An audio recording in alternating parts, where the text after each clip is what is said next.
This video we're going to list our top WTF moments from Arrow, Season 3, Episode 12, Uprising. I want to start by saying that I actually really like this episode, so even though I'm listing the top 5 WTF moments, doesn't mean that this was a bad episode whatsoever. I really liked it, a lot of the different elements, and it was really fast-paced action going on. These were just the moments that kind of bothered me.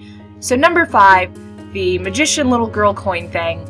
We have Malcolm Merlyn, his wife is murdered, he's freaking out, he decides that he wants to go and get further training, and he comes to the little girl training in Ra's al Ghul's area, and she goes, "Tell me why I shouldn't kill you," and he pulls out a coin from behind her ear, and then all of a sudden she's like, "Oh yeah, this is awesome."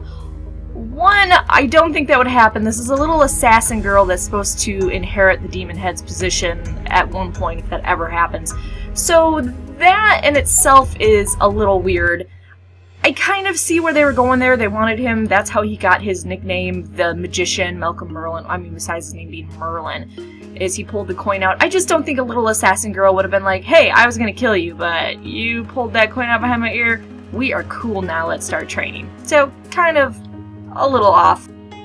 Number 4, the medicine thing being given to Oliver. I'm hoping like this is some Lazarus pit juice or something. It's just not penicillin. Like, we're gonna find out later that she was, because how he was stabbed and the amount of internal damage he would have and the bleeding and being thrown off a cliff. I'm giving you some medicine and you're coming back to life seems like a really big stretch, so I'm hoping that the medicine turns out to have something to do with that, or we get more of an explanation of, "I healed you, you're better now."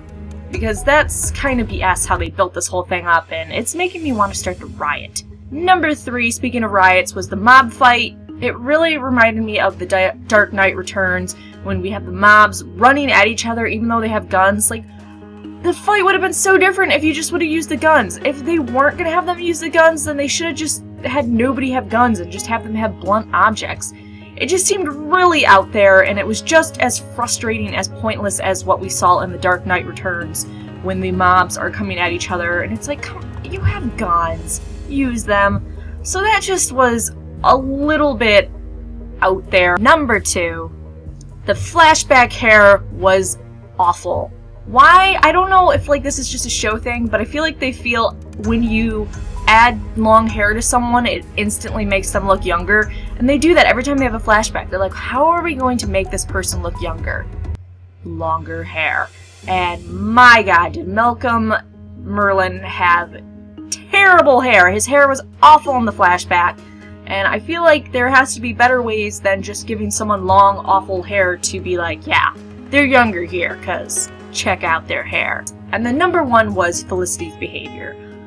Sure, her behavior's been kind of weird lately, and I want to say that I know she's 100% justified in being pissed off at Oliver. Not about the not telling her he was alive, because that's kind of an overreaction.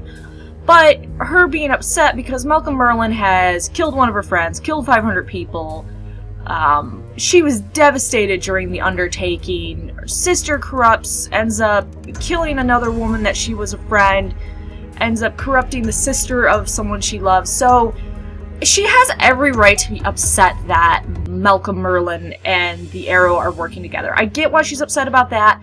But the ending with her and Oliver was so, I mean, it was CW to a T, just the crying and everything. And I don't know if they're trying to make Felicity become more unlikable so that they can make Laurel become more likable. I don't think it's going to work that way, because Laurel's still staying pretty unlikable. And they're just dragging Felicity down. I feel like they need to be able to convey her emotions in a way that's not so CW drama-ish. Because she is a very awesome character, she's a strong female character, and lately they've had her in every episode just crying and freaking out on someone, and there has to be a better way to do it, and it's really bothering me that they're taking her character in that direction. Those were my top WTF moments of the episode. Like I said, it was actually a really good episode. I love the speech at the end with Oliver on top of the platform talking to the people of the Glades. The fact that he's back and the dynamics we're going to see, I think the next episode is going to be awesome. So those are my thoughts. You can write your thoughts below. Make sure you like and subscribe.